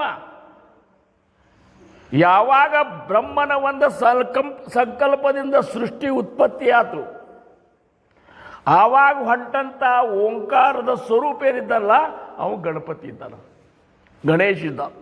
ಏನು ಓಂಕಾರ ಸ್ವರೂಪ ಗಣೇಶ, ಓಂಕಾರ ಸ್ವರೂಪ ಸದ್ಗುರು ಸಮರ್ಥ. ಅಂದ್ರೆ ಇವರು ಸೃಷ್ಟಿ ಉತ್ಪತ್ತಿಗೆ ಕಾರಣವಾದಂತಹ ನಿರ್ಗುಣ ನಿರಾಕಾರ ನಿರ್ವಿಕಾರ ಸ್ಥಿತಿ ಉಳ್ಳವ್ರು ಯಾರಂದ್ರೆ ಗಣೇಶ, ಶಾರದಾ, ಆಮೇಲೆ ಸದ್ಗುರುನಾಥ. ಇವರೆಲ್ಲರೂ ಆಗಿನವರಿದ್ದಾರೆ, ಅವರು ಈಗಿನವರಲ್ಲ. ಮೊದಲೇನಾಗ್ತಿತ್ತು ಅಂದರೆ ಗಣೇಶ ಚತುರ್ಥಿ ಗಣೇಶನ ಒಂದು ಪೂಜಾ ಮನೆಯೊಳಗೆ ಆಗ್ತಿತ್ತು. ಹಿಂಗೆ ಹೊರಗೆ ಬಯಲಿಗೆ ಈ ಒಂದು ಗಣೇಶ ಚತುರ್ಥಿ ಒಳಗೆ ಹೊರಗೆ ಎಲ್ಲರೂ ಕೂಡಿ ಸಾಮೂಹಿಕವಾಗಿ ಆಚರಣೆ ಮಾಡ್ತಿದ್ದಿಲ್ಲ ಇದನ್ನು. ಆಮೇಲೆ ಎಲ್ಲ ಕಾರ್ಯಕ್ಕೆ ಮೊದಲು ಗಣೇಶನ ಪೂಜಾ ಇರಲಾರ್ದ ಶುರುನೇ ಮಾಡ್ಲಿಕ್ಕೆ ಇದ್ದಿದ್ದಿಲ್ಲ. ಹಿಂಗೆ ವರ ಆದ ಗಣೇಶಗೆ ಯಾವುದೇ ಶುಭ ಕೆಲಸ ಮಾಡಬೇಕಾದ್ರೆ ಮೊದಲು ಗಣೇಶನ ಪೂಜಾ ಮಾಡಿದಾಗೇ ಶುರು ಆಗ್ತದೆ. ಯಾಕಂದ್ರೆ ಅವ ಮಂಗಳ ಮೂರ್ತಿ ಇದ್ದಾನವ. ಅವನ ನೀ ಪೂಜಾ ಮಾಡಿ ಶುರು ಮಾಡಿದಂದ್ರೆ ನಿನ್ನ ಮುಂದಿನ ಆಗೋ ಕೆಲಸ ಎಲ್ಲ ಮಂಗಳಮಯ ಆಗ್ತದೆ. ಅದಕ್ಕೆ ಮೊದಲು ಗಣಪತಿ ಪೂಜೆ ಮಾಡ್ರಿ ಅಂತಾರೆ. ಗಣಪತಿನ ಪೂಜೆ ಮಾಡಿ ಅವರ ಪ್ರಾಣ ಪ್ರತಿಷ್ಠಾಪನೆ ಮಾಡಿದಾಗ ಮುಂದೆ ನೀವು ಬೇಕಾದ ಮಾಡಿರಿ. ಅಲ್ಲಿ ತನಕ ಯಾವ ಕಾರ್ಯನೂ ಪ್ರಾರಂಭ ಆಗೋದಿಲ್ಲ, ಚಾಲು ಆಗೋದಿಲ್ಲ. ಯಾಕೆ ಅಂತಂದ್ರೆ ಹಂಗೆ ಬ್ರಹ್ಮ ವಿಷ್ಣು ಮಹೇಶ್ವರರ ವರದಾನದ ಏನು ಅಂಥ ಗಣೇಶ. ಆ ಗಣೇಶನನ್ನು ನಾವು ನಿತ್ಯ ಸ್ಮರಣ ಮಾಡ್ತೇವೆ. ಕಾಕಡಾರ್ತಿ ಒಳಗೆ ಭಾವಸಾಹೇಬ್ ಮಹಾರಾಜರು ಇದನ್ನು ಗಣೇಶನ ಇದು ಮಾಡೇ ಬಿಟ್ಟಾರೆ ಮೊದಲಿಗೆ. ಅದಕ್ಕೆ ಅದನ್ನು ಶುರು ಮಾಡಿ ಆಮೇಲೆ ಮತ್ತೆ ನಾವು ಗಣೇಶನ ಬಗ್ಗೆ ವಿಚಾರ ಮಾಡೋಣ. ಹರಿ ಶರಣು ಸಿದ್ಧಿ ವಿನಾಯಕ, ಶರಣು ವಿದ್ಯಾ ಪ್ರದಾಯಕ, ಶರಣು ಪಾರ್ವತಿ ತನಯ ಮೂರುತಿ, ಶರಣು ಮೂಷಕ ವಾಹನ, ಶರಣು ಸಿದ್ಧಿ ವಿನಾಯಕ. ಶರಣು ವಿದ್ಯಾ ಪ್ರದಾಯಕ, ಶರಣು ಪಾರ್ವತಿ ತನಯ ಮೂರುತಿ, ಶರಣು ಮೂಷಕ ವಾಹನ. ನಿಟಿಲ ನೇತ್ರನೆ ವರದ ಪುತ್ರನೆ, ನಾದಭೂಷಣ ಪ್ರಿಯನೇ, ಕಟಿಲ ಲಾಂಕಿತ ಕೋಮಲಾಂಗನೆ, ಕರ್ಣ ಕುಂಡಲ ಧಾರನೆ, ಶರಣು ಸಿದ್ಧಿ ವಿನಾಯಕ, ಶರಣು ಸಿದ್ಧಿ ವಿನಾಯಕ. ವಿದ್ಯಾ ಪ್ರದಾಯಕ. ಇನ್ನೊಂದು ಸ್ವಲ್ಪ ಮುಂದಕ್ಕದ ಕೂಡಿ ನಿನ್ನ ಮೂವತ್ತಿ ಕಾಣಿಸ್ಬೇಕು. ಇನ್ನೊಂದು ಸ್ವಲ್ಪ ಮುಂದೆ ಸರಿ ಹೇಳ್ತೀನಿ. ಬಟ್ಟ ಮುತ್ತಿನ ಪದಕ ಹಾರನೆ, ಬಾಹುಹಸ್ತ ಚತುಷ್ಟನೆ, ಇಟ್ಟ ತೊಡಿಗೆಯ ಹೇಮ ಕಂಕಣ ಕಾಶಾಂಕುಶಧಾರನೆ, ಶರಣು ಸಿದ್ಧಿ ವಿನಾಯಕ. ಶರಣು ವಿದ್ಯಾ ಪ್ರದಾಯಕ, ಶರಣು ಮೋಷಕ ವಾಹನ. ಕೋಕ್ಷಿ ಮಹಾಲಂಬೋದರನೆ, ಇಕ್ಷು ಚಾಪವ ಗೆಲಿದನೆ, ಪಕ್ಷಿ ವಾಹನ ನಾದ ಪುರಂದರ ವಿಠಲನ ನಿಜ ದಾಸನೆ, ಶರಣು ಸಿದ್ಧಿ ವಿನಾಯಕ. ಶರಣು ಸಿದ್ಧಿ ವಿನಾಯಕ. ಶರಣು ವಿದ್ಯಾ ಪ್ರದಾಯಕ, ಶರಣು ಪಾರ್ವತಿ ತನಯ ಮೂರುತಿ, ಶರಣು ಮೂಷಕ ವಾಹನ, ಶರಣು ಸಿದ್ಧಿ ವಿನಾಯಕ. ಶರಣು ಸಿದ್ಧಿ ವಿನಾಯಕ ಶರಣು ಸಿದ್ಧಿ. ಆ ಲಂಬೋದರನಿಗೆ, ಆ ವಿದ್ಯಾಧರನಿಗೆ, ಆ ಬುದ್ಧಿದಾತನಿಗೆ ಮತ್ತೊಮ್ಮೆ ನಮಸ್ಕಾರ ಮಾಡೋಣ. ನಮಸ್ಕಾರ ಮಾಡಿ ಅವರಿಗೆ ನಾವು ಭಕ್ತಿಯಿಂದ ಬೇಡ್ಕೊಳ್ಳೋಣ, ನಮಗೆ ಬುದ್ಧಿ ಕೊಡಪ್ಪ ಅಂತೇಳಿ. ಯಾಕಂದ್ರೆ ಬುದ್ಧಿ ಇರಲಾರ್ದ ಜಗತ್ತಿನಾಗ ಯಾವ ಕಾರ್ಯನೇ ಆಗೋದಿಲ್ಲ. ಇವತ್ತಿನ ದಿವಸ ನಾವು ಏನಾದರೂ ಜಗತ್ತಿನಾಗ ನಮ್ಮ ಅಸ್ತಿತ್ವ ಅದ ಅಂತ ತಿಳ್ಕೊರಿ, ನಮಗಾಗಲಿ ನಿಮಗಾಗಲಿ. ಯಾಕದ ಅಂದ್ರೆ ಸ್ವಲ್ಪ ಬುದ್ಧಿ ಅದ ಅಂತೇಳಿ ಅದ. ಬುದ್ಧಿನೇ ಇರ್ಲಿಕ್ಕಂದ್ರೆ ನಮ್ಮನ್ನು ಯಾರು ಕೇಳ್ತಿರು? ಅವೇನೋ ಮರ ಬುದ್ಧಿಗೇಡಿ, ಅವನ ತಲೆನ ಸರಿ ಇಲ್ಲ ಅಂತ ನಮ್ಮನ್ನು ಯಾರೂ ಮಾತಾಡ್ತಿದ್ದಿಲ್ಲ. ಇವತ್ತಿನ ದಿವಸ ನಮ್ಮನ್ನು ಮಾತಾಡಿಸ್ತಾರೆ, ನಮ್ಮಿಂದ 4 ಮಾತು ಕೇಳಬೇಕಂತಾರೆ, ನಮ್ಮ ಬಗ್ಗೆ ಗೌರವ ಇಟ್ಕೊಂಡಾರ. ತಾಯಂದ್ರಾಗಲಿ ನೀವಾಗಲಿ ನಿಮ್ಮನ್ನೆಲ್ಲರೂ ಈ ಒಂದು ಸಮಾಜದಾಗ ಒಂದು ಸ್ಥಾನ ನಿಮಗೆ ಸಿಕ್ಕದಂದ್ರೆ ಎದಕ್ಕೆ ಸಿಕ್ಕದಂದ್ರೆ ನಮಗೆ ನಿಮಗೆ ಬುದ್ಧಿ ಅದ ಅಂತೇಳಿ ಸಿಕ್ಕದ. ಬುದ್ಧಿನೇ ಇರ್ಲಿಕ್ಕಂದ್ರೆ ಇಲ್ಲಿ ಬಂದು ಕೂಡು ಸಹಿತ ಆಗ್ತಿದ್ದಿಲ್ಲ ನಿಮಗೆ. ಮತ್ತು ಹಂಗಾರೆ ರಗಡ ಎಲ್ಲ ವ್ಯವಹಾರ ಮಾಡ್ತೀವಲ್ರಿ, ಬುದ್ಧಿ ಇಲ್ಲಂದ್ರೆ. ಬುದ್ಧಿ ಅದ ಖರೆ, ಆದರೆ ಯಾವ ಬುದ್ಧಿ ಇರಬೇಕು ಆ ಬುದ್ಧಿದು ಕೊರಿತದೆ. ಈಗ ಇಷ್ಟು ದೊಡ್ಡ ಹಾಲೆಲ್ಲ ಮಾಡಿರಿ, ಇಲ್ಲಿ ಗಣಪನ ಕೂಡಿಸಿರಿ, ಗಣೇಶನ ಇಷ್ಟೆಲ್ಲ ಪ್ರಯತ್ನ ಪಟ್ಟು ಅವರು ಗಣೇಶ ಮಂಡಳಿಯವರು ಇಷ್ಟೆಲ್ಲ ವ್ಯವಸ್ಥೆ ಮಾಡ್ಯಾರ. ಆದರೂ ಮಂದಿ ಕೂಡಿಲ್ಲಲ್ಲ. ಯಾಕಂದ್ರೆ ಅವ್ರಿಗೆ ಬುದ್ಧಿ ಇಲ್ಲನ? ಹಂಗಾರೆ ಬುದ್ಧಿ ಅದ, ಆದರೆ ಸದ್ಬುದ್ಧಿ ಇಲ್ಲ. ಅಂದ್ರೆ ಭಗವಂತನನ್ನು ಕಾಣಬೇಕನ್ನುವಂಥ ಬುದ್ಧಿ ಕೆಲವರಿಗೆ ಅಷ್ಟೇ ಅದ, ಉಳ್ಕಿದವರಿಗೆಲ್ಲ ಬುದ್ಧಿ ಅದ ಖರೆ. ಅದು ಎಂಥ ಬುದ್ಧಿ ಅದ ಅಂದ್ರೆ ಯಾವುದು ಅಶಾಶ್ವತ ಅದ, ಯಾವುದು ನಮಗೆ ಕಾಯಂ ನಮ್ಮ ಜೋಡಿ ಇರುವುದಿಲ್ಲ, ಯಾವುದು ನಮಗೆ ದುಃಖ ಕೊಡ್ತದ, ಯಾವುದರಿಂದ ಸುಖ ಇನ್ನೂವರೆಗೂ ಯಾರೂ ಉಂಡಿಲ್ಲ, ಅಂಥದ್ದನ್ನು ಪ್ರಾಪ್ತ ಮಾಡ್ಕೋಬೇಕು ಅನ್ನುವಂಥ ಬುದ್ಧಿ ಅದ. ಆ ಬುದ್ಧಿಗೆ ಏನು ಉಪಯೋಗ ಅದ? ನೀ ಏನು ಮಾಡಿದರೂ ಸಹಿತ ನಿನ್ನ ಕೈಯಾಗ ಉಳಿಯೋದಿಲ್ಲ, ಅದು ನಿನ್ನರೇ ಬಿಟ್ಟು ಹೋಗ್ತದೆ ಅಥವಾ ನೀರೇ ಅದನ್ನು ಬಿಟ್ಟು ಹೋಗ್ತೀಯ ಅಂದಾಗ, ಅಂಥ ಅಶಾಶ್ವತ ವಸ್ತುಗಳನ್ನು, ಶರೀರವನ್ನು ನೀನು ಪ್ರೇಮ ಮಾಡ್ತೀಯ ಅಂದ್ರೆ ನೀನು ಬುದ್ಧಿವಂತ ಅಂಥೇಳಿ ಮಹಾತ್ಮರು ಅನ್ನೋದಿಲ್ಲ. ಹೊರಗಂತಾರೆ ಭಾಳ ಶಾಣೆಪ್ಪ ಮಾರ, ನಮ್ಮ ಜೋಡಿನೇ ಲಗ್ನ ಆದ ಖರೆ ಎಷ್ಟು ಗಳಿಸಿದಪ್ಪ ಅವ, ಮನೆ ಮೇಲೆ ಮನೆ ಕಟ್ಟಿದಂತ ಅಂತೇವಿಲ್ಲ ಅರ್ಸೋದು. ಮನೆ ಮೇಲೆ ಮನೆ ಕಟ್ಟಿದ, ಅವರು ಹಿಂದಿನವ್ರ ಆಸ್ತಿ ಸ್ವಲ್ಪ ಐತಿ, ಎಷ್ಟು ಆಸ್ತಿ ತಗೊಂಡ ಏನು ಮಾಡಿದ? ಏನು ಮಾಡಿದ? ಮನೆ ಮೇಲೆ ಮನೆ ಕಟ್ಟಿದ ಕರೆ ಆ ಮನೆಯಾಗ ಕಾಯಂ ಇರ್ಲಿಕ್ಕೆ ಆಗ್ತಾನೆ? ಆಗೋದಿಲ್ಲ. ಸಮರ್ಥರಂತಾರ, ಮೃತಿಕಾ ಖಾನೋನ ಘರ ಕೇಲೆ ते माझे ऐसे दृढ कल्पिले परी ते बहुतांचे हे कळले नाहीच तयासी. ಕಲ್ಲ ಮಣ್ಣ ಸಿಮಿಟ ಗಿಮಿಟ ಏನೇನೋ ತಗೊಂಡು ಬಂದ ಮನೆ ಕಟ್ಟಿದ. ಮನೆ ಕಟ್ಟಿ ಈ ಮನೆ ನಂದು ಅಂತಂದ. ತೇ ಮಾঝে ಐಸೆ ಕಲ್ಪಿಲೆ, ಕಲ್ಪನಾ ಮಾಡ್ಕೊಂಡವ, ಇದು ನನ್ನ ಮನೆ, ನಾ ಕಟ್ಟಿದ ಮನೆ. ಪರಿ ತೇ ಬಹುತಾಂಚೆ, ಇದು ಬಹಳಷ್ಟು ಮಂದಿ ಮನೆ ಅದ ಅನ್ನೋದು ಅವು ಗೊತ್ತೇ ಆಗವಲ್ತಂತ. ಅವನದು ಒಬ್ಬಂದೇ ಅಲ್ಲ ಮನೆ ಅದು. ಈಗ ನೀವು ಕಟ್ಟಿರಂತ ತಿಳ್ಕೊರಿ, ಕಟ್ಟಿದ್ದು ನೀವು ಒಬ್ಬರೇ ಇಲ್ಲಿ ರಗಡಿ ಎಷ್ಟು ಪ್ರಾಣಿ ಪಕ್ಷಿ ಅದೇ ಅಂತಾರಲ್ಲ, ಒಂದು ಚೇಳು ಬರ್ತದೆ, ವಿಂಚು ಮಾಡ್ತೆ ಅಂಶೇಗರ ಸಮರ್ಥನಂತಾರ, ಚೋಳು ಬಂತಂದ್ರೆ ಇದು ನಮ್ಮ ಮನೆ ಅಂತ ಬರ್ತದೆ. ಸರ್ಪ ಮಾಡ್ತೆ ಅಂಶೇಗರ, ಸರ್ಪ ಹಾವು ಬಂತಂದ್ರೆ ಇದು ನಮ್ಮ ಮನೆ ಅಂತೇ ಬರ್ತದೆ.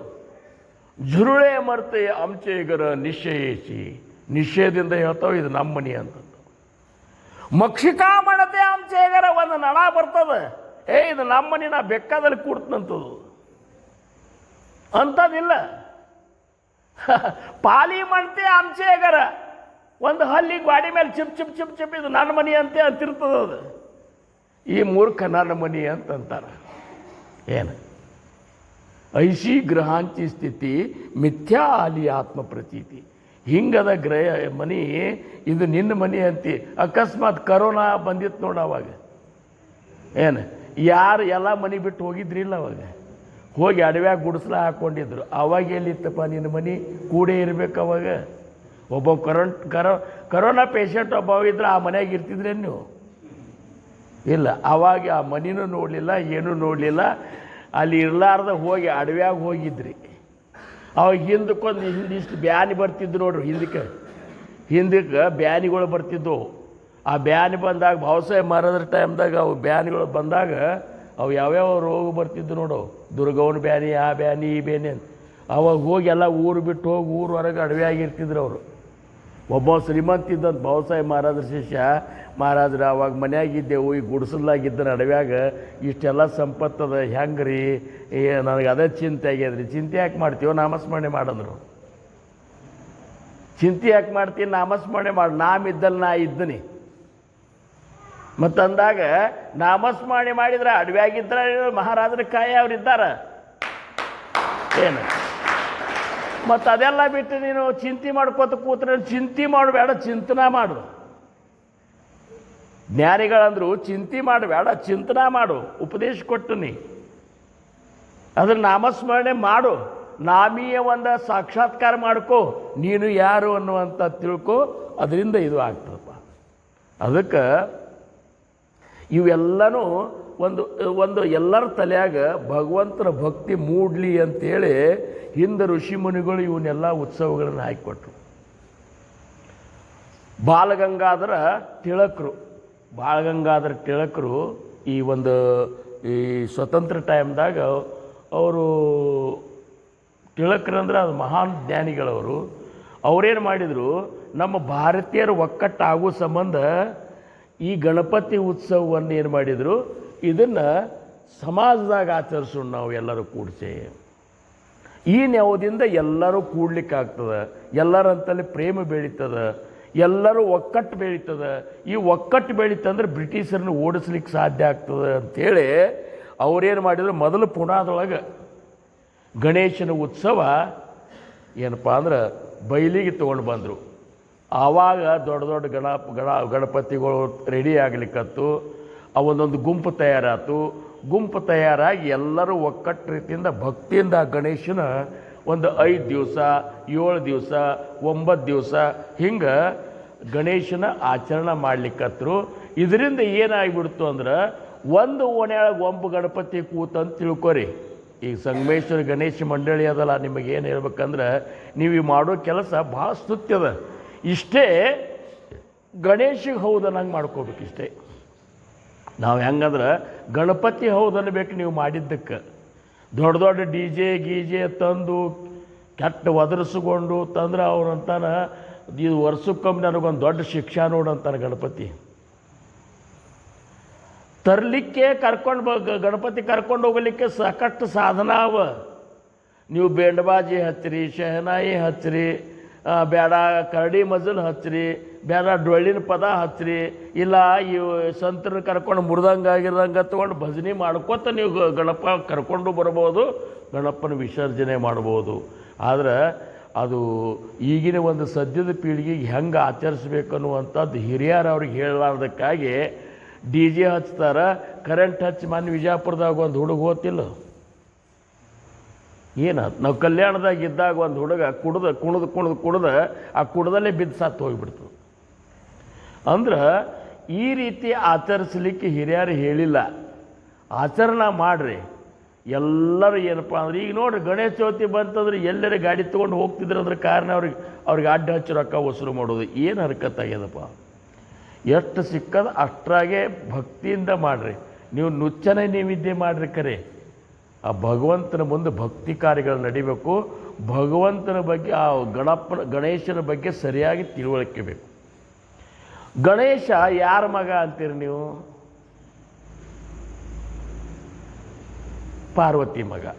ಇದು ಗೊತ್ತದ ಎಲ್ಲರಿಗೂ, ಹೌದಲ್ಲ? ಅವ ಹೆಂಗೆ ಹುಟ್ಟಿದ ಅನ್ನುವಂಥದ್ದು ಸಾಕಷ್ಟು ಕಥೆಗಳವ. ಸಾಕಷ್ಟು ಅಂದ್ರೆ ಸಾಕಷ್ಟು ರೀತಿ ಅಂದರೂ ಸಹಿತ ಒಂದು ಕತೆ ಪ್ರಚಲಿತದ.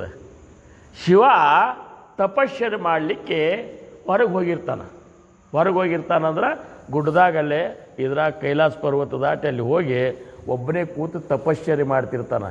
ಏನು ಮಾಡ್ತಿರ್ತಾನೆ ಶಿವ ತಪಶ್ಚರ್ಯ ಅಂದ್ರೆ ರಾಮನಾಮಸ್ಮರಣೆ ಮಾಡ್ತಿರ್ತಾನ. ಏನು ಆ ರಾಮನಾಮಸ್ಮರಣೆಯೊಳಗೆ ಎಷ್ಟೊಂದು ಮಗ್ನ ಆಗಿರ್ತಾನೆ ಶಿವ ಅಂದ್ರೆ, ಮನೆಗೆ ಬರಬೇಕು ಅನ್ನುವಂಥದ್ದು ಸಹಿತ ಅವನಂತಲ್ಲಿ ಉಳಿದಿರೋದಿಲ್ಲ. ಪಾರ್ವತಿ ಹಾದಿ ಕಾಯ್ತಾಳೆ, ಇವತ್ತು ಬರ್ತಾರೆ ನಾಳೆ ಬರ್ತಾರೆ ಅಂಥೇಳಿ ಎಷ್ಟೋ ದಿವಸಗಳು ಹೋಗ್ತಾವೆ, ಎಷ್ಟೋ ತಿಂಗಳು ಹೋಗ್ತಾವೆ, ಶಿವ ಮನೆಗೆ ಬರಲಿಕ್ಕೆ ತಯಾರಾಗೋದಿಲ್ಲ. ಆವಾಗ ಪಾರ್ವತಿಗೆ ಪಾಪ ಒಬ್ಬಕ್ಕಿನೇ ಆಗಿನಿಲ್ಲ, ನಮ್ಮ ಮನೆಯವ್ರು ಬೇಕು. ಈಗ ಹಾಗೆ ಆಗ್ತದೆ ನೋಡ್ರಿ, ಗಂಡ ಹೆಂಡತಿ ಒಳಗೆ ಒಬ್ಬರೇ ಉಳಿದ್ರಂದ್ರೆ ಇನ್ನೊಬ್ಬರ ಬಗ್ಗೆ ಇದು ಮಾಡ್ತಾರೆ. ಚಲೋ ಪ್ರೀತಿ ಮಾಡ್ತಿದ್ರಂದ್ರೆ ಇರ್ಲಿಕ್ಕಂದ್ರೆ ಹೋಗಿದ್ದು ಬೇಷ ಆಯ್ತು ಅನ್ನೋಂಥ ಮಂದಿನೂ ಅದೇನು ಇಲ್ಲ ಬೇಡ್ರಿ ನೀವು. ಆದರೆ ಹಂಗೊಂದು ಅನ್ಯೋನ್ಯವಾಗಿ ಸಂಸಾರ ಇತ್ತು ಅಂದ್ರೆ ಬಿಟ್ಟಿರ್ಲಿಕ್ಕಾಗೋದಿಲ್ಲ. ಯಾಕಂದ್ರೆ ಗಂಡ ಹೆಂಡತಿ ಅಂದ್ರೆ ಪ್ರಕೃತಿ ಪುರುಷರ ಒಂದು ಜೋಡಿ ಅದು. ಏನು ಅಲ್ಲೇ ಪುರುಷ ಶಕ್ತಿನೂ ಅದ, ಸ್ತ್ರೀ ಶಕ್ತಿನೂ ಅದ. ಇವು ಇಬ್ಬರು ಹೆಂಗಿದ್ದಾರಂದ್ರೆ ಶರೀರ ಎರಡು, ಆದ್ರೆ ಪೂರ್ಣ ಆತ್ಮ ಒಂದೇ. ಈ ರೀತಿ ಅವ್ರು ಇರಬೇಕಾಗಿದ್ದು ಗಂಡ ಹೆಂಡತಿ ಅದು ಲಕ್ಷಣ, ಅದು ಇರಬೇಕು. ಹಂಗೆ ಸೃಷ್ಟಿ ಉತ್ಪತ್ತಿ ಆದಾಗ ಮೂಲಮಯಿ ಒಳಗೆ ಉತ್ಪನ್ನ ಆದವರೇ ಇವರು ಅರ್ಧನಾರಿ ನಟೇಶ್ವರ ಅಂತಾರೆ ನೋಡ್ರಿ. ಅರ್ಧ ಭಾಗ ಶರೀರದ ಅರ್ಧ ಭಾಗ ಪಾರ್ವತಿದು, ಅರ್ಧ ಭಾಗ ಶಿವಂದು ಮಾಡ್ಯಾರಲ್ಲ. ಹಂಗೆ ಪಾರ್ವತಿ ಭಾಳ ಇದು ಮಾಡ್ಲಿಕ್ಕತ್ಲು, ಶಿವನ್ನ ನೆನೆಸ್ಲಿಕ್ಕತ್ಲು. ಏನೋ ಒಂದು ರೀತಿ ನಾವು ಒಬ್ಬಾಕಿನೇ ಅಂತ ವಿರಹ ವೇದನೆ ಆಗ್ಲಿಕ್ಕತ್ತು. ಆವಾಗ ಒಂದು ದಿವಸ ಆಕೆಗೆ ಮನಸ್ಸಿಗೆ ನೆಮ್ಮದಿ ಆಗೋ ಸಂಬಂಧ ಮೈಗೆಲ್ಲ ಚಂದನ ಹಚ್ಕೊಂಡು ಸ್ನಾನ ಮಾಡಬೇಕು ಅಂಥೇಳಿ ಆ ಲಗ್ನ ಟೈಮ್ದಾಗ ನೆನಪಾಗಿ ಮೈಗೆಲ್ಲ ಶ್ರೀಗಂಧ ಆಮೇಲೆ ಹಳದಿ ಎಲ್ಲ ಹಚ್ಕೊಂಡು ನೀರನ್ನ ಹಚ್ಕೊಂಡು ಸ್ನಾನ ಮಾಡೋ ಹೊತ್ನ್ಯಾಗ ಆಕೆಗೆ ಏನು ಕಲ್ಪನಾ ಬಂತು, ನಾ ಸ್ನಾನ ಮಾಡಿ ಕೂತ್ನಂದ್ರೆ ಶಿವಾರೇ ತಪಸ್ಸಿ ಹೋಗ್ಯಾನ, ಇವರು ಈ ನಂದಿ ಗಿಂದಿ ಶಿವನ ಗಣ ಏನದಲ್ಲ ಇವು ಪಟಕ್ಕನ ಏನರ ಕೇಳಲಿಕ್ಕೆ ಬಂದ್ರದ್ರೆ ನಾ ಸ್ನಾನಕ್ಕೆ ಕೂತಾಗ ಬಂದ್ರೆ ಇದು ಆಗ್ತದೆ. ಅದಕ್ಕೆ ಈ ಒಂದು ನಾ ಸ್ನಾನಕ್ಕೆ ಕೂತಾಗ ಕಾಯ್ಲಿಕ್ಕೊಬ್ಬರನ್ನ ಯಾರನ್ನ ಇದು ಮಾಡ್ಬೇಕಂತೇಳಿ ಒಂದು ಕೂಸು ಬೇಕು ಅಂತ ಆಕೆಗೆ ಒಂದು ನಮೂನಿ ತಾಯಿ ಕಳ್ಳ ಒಂದು ಆ ಚಂದನ ತೆಗೆದು ಕೂಸು ಮಾಡ್ತಾಳೆ. ಆಕೆ ಒಂದು ಕೂಸಿನ ಸೃಷ್ಟಿ ಮಾಡ್ತಾಳೆ. ಮತ್ತಕ್ಕೆ ಆದಿಶಕ್ತಿನೇ ಇದ್ದಾಳೆ. ಎಷ್ಟು ಚಂದ ಒಂದು ಕೂಸಾಗಿಬಿಡ್ತದೆ ಅದು, ಚಂದನದ್ದು ಮತ್ತು ಈ ಶ್ರೀಗಂಧದ್ದು. ಆವಾಗ ತನ್ನ ಒಂದು ಶಕ್ತಿಯಿಂದ, ತನ್ನ ಒಂದು ಪ್ರಕೃತಿ ಶಕ್ತಿಯಿಂದ ಅದರಾಗ ಜೀವಕಳ ತುಂಬ್ತಾಳೆ. ಜೀವಕಳ ತುಂಬಿದಾಗ ಕೂಸ ಅಮ್ಮ ಅಮ್ಮ ಅಂಥೇಳಿ ಎದ್ದು ನಿಂತು ಬಿಡ್ತದೆ. ಭಯಂಕರ ಆನಂದ ಆಗಿಬಿಡ್ತದೆ ತಾಯಿಗಳಿಗೆ. ಮಕ್ಕಳ ಅಮ್ಮ ಅಂದ್ರೆ ಅಮ್ಮ ಅನ್ನೋದು ಅವ್ವ ಅನ್ನಲಿ, ಹಿಂಗೇನ್ರಿ ಅಂದ್ರೆ ಇಷ್ಟೊಂದು ಆನಂದ ಆಗ್ತಿರ್ತಲ್ಲ ಅವ್ರಿಗೆ. ಹಂಗೆ ಪಾರ್ವತಿಗೆ ಆನಂದ ಆಗ್ತದೆ. ಆವಾಗ ಆ ಕೂಸಿನ ತಂದು ತೊಡೆ ಮೇಲೆ ತೊಗೊಂಡು ಆ ಕೂಸಿಗೆ ಹೇಳ್ತಾಳೆ, ನೋಡಪ್ಪ ಮಗನೇ, ನಾನು ಸ್ನಾನಕ್ಕೆ ಹೋಗ್ತೀನಿ, ನೀನು ಯಾರನ್ನೂ ಇಲ್ಲಿ ಯಾರು ಬಂದರೂ ಬರ್ಸಿಕೊಡಬೇಡ ಅಂಥೇಳಿ ಕಾಯ್ಲಿಕ್ಕೆ ನಿಂದ್ರಿಸ್ತಾಳಲ್ಲಿ. ತಾಯಿ ಆಜ್ಞಾ ಅಂಥೇಳಿ ನೀ ಏನೂ ಕಾಳಜಿ ಮಾಡಬೇಡವ್ವ, ನಾ ಯಾರು ಬಂದರೂ ಸಹಿತ ಒಳಗೆ ಬಿಡೋದಿಲ್ಲ ಅಂಥೇಳಿ ಕೈಯಾಗ ಒಂದು ತ್ರಿಶೂಲ ಅಂಥದ್ದು ಇದು ತೊಗೊಂಡು ನಿಂತು ಬಿಡ್ತಾನೆ ಹುಡುಗವ. ಮತ್ತು ಪಾರ್ವತಿ ತಯಾರು ಮಾಡಿದಂಥ ಹುಡುಗ ಅಂದ್ರೆ ಅವನಂತಲ್ಲಿ ಎಂಥ ಶಕ್ತಿ ಇರಬೇಕು, ನಿಂತು ಬಿಡ್ತಾನೆ. ಅದೇನಾಗ್ಬರ್ತಂದ್ರೆ ಕರ್ಮ ಧರ್ಮ ಸಂಯೋಗದಿಂದ ಶಿವ ಆವಾಗೇ ಬಂದುಬಿಡ್ತಾನೆ. ಶಿವ ಭಾಳ ದಿವಸ ಬಿಟ್ಟು ಹೋಗಿರ್ತಾನೆ, ಇನ್ನು ಹೋಗ್ಬೇಕು ಮನೆಗಂತ ಅವನು ತರಾತುರಿಯಿಂದ ಬರ್ತಾನೆ. ಇವ ಹಾದಿಯಾಗಿ ನಿಂತು ಬಿಟ್ಟಿರ್ತಾನೆ. ಇವ ಗಣಪತಿ ಅವಂತಾನ ನನ್ನ ತಾಯಿ ಆಜ್ಞೆ ಅದ, ಯಾರನ್ನೂ ನಾವು ಒಳಗೆ ಬಿಡಬೇಡ ಅಂತ ಕೇಳ್ಯಾಳ, ನಾ ಬಿಡುವುದಿಲ್ಲ ಅಂತ ಹೇಳ್ತಾನೆ. ಶಿವ ಅಂತಾನೆ, ಯಾರು ನೀನು ಅಂತ? ನಾನು ಪಾರ್ವತಿಯ ಮಗ ಇದ್ದೀನಿ, ನನಗೆ ನನ್ನ ತಾಯಿ ಆಜ್ಞೆ ಮಾಡ್ಯಾಳ, ನಾ ಯಾರನ್ನೂ ಒಳಗೆ ಬಿಡುವುದಿಲ್ಲ. ಹೌದು ಖರೆ, ನಾ ಯಾರನ್ನು ತಿಳ್ಕೊರು ಅಂತ ಶಿವ. ನಾನು ನಿನ್ನೇನು ತಾಯಿ ಇದ್ದಾಳ, ತಾಯಿ ಗಂಡನೇ ನಾ ಇದ್ದೇನೆ, ಈ ಸಕಲ ಸೃಷ್ಟಿಯ ಪಾಲಕನೇ ನಾ ಇದ್ದೇನೆ, ಮತ್ತು ನನ್ನೇ ಬಿಡುದಿಲ್ಲಂದ್ರೆ ಹೆಂಗೆ? ಅದು ಏನೂ ಗೊತ್ತಿಲ್ಲ ಅಂತಾರೆ. ಈಗ ಆಜ್ಞಾಪಾಲನ ಅಂದರೆ ಹೀಗೆ. ಈಗ ತಾಯಿ ಆಜ್ಞೆ ಆಗಲಿ, ಗುರುವಿನ ಆಜ್ಞೆ ಆಗಲಿ, ತಂದೆಯ ಆಜ್ಞೆ ಆಗಲಿ, ಮಕ್ಕಳು ಶಿಷ್ಯರು ಹಂಗೆ ಪಾಲಿಸಿದ್ರೆ ಮಾತ್ರ ಸದ್ಗತಿ ಆಗ್ತದೆ. ನಾವು ನಮ್ಮ ಮನಸ್ಸಿಗೆ ಬಂದಂಗೆ ಉಪಾಸನ ಮಾಡ್ತೇವೆ, ನಮ್ಮ ಮನಸ್ಸಿಗೆ ಬಂದಂಗೆ ನಾವು ಇರ್ತೇವೆ. ಮಹಾರಾಜರು ಹೇಳ್ಯಾರಿ, ಏನು ಹೇಳಿದ್ದು ಏನು ಮಾಡಿರಪ್ಪ ಹಂಗಾರ ಅಂಥೇಳಿ ಮಹಾರಾಜರಂತಾರೆ, ನಾ ಹೇಳಿದ್ದು ಕೇಳುವಂಥ ನೀ ಶಿಷ್ಯನೇ ಇಲ್ಲಂದಾಗ ನಿನ್ನ ಮೇಲೆ ಏನು ಕೃಪಾ ಮಾಡಲಿಪ್ಪ ಅಂತಾರೆ.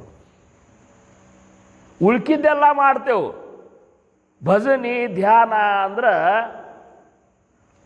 ಅಂತ ಅದು ಆಗಿ ಬರುವುದಿಲ್ಲಂತ, ಮತ್ತು ಉಳ್ಕಿದ್ದೆಲ್ಲ ಆಗಿ ಬರ್ತದೆ.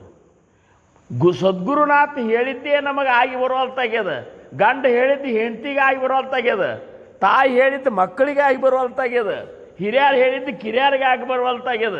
ಮತ್ತು ಇದು ಎಷ್ಟು ಅಸ್ತವ್ಯಸ್ತ ಆಗಿಬಿಟ್ಟದಂದ್ರೆ ಸೃಷ್ಟಿ. ಹೀಗಾಗಿ ನಮ್ಮ ಜೀವನ ಹೆಂಗೆ ಹೊಂಟದಂದ್ರೆ ಅಧಪತನಕ್ಕೆ ಹೊಂಟದ.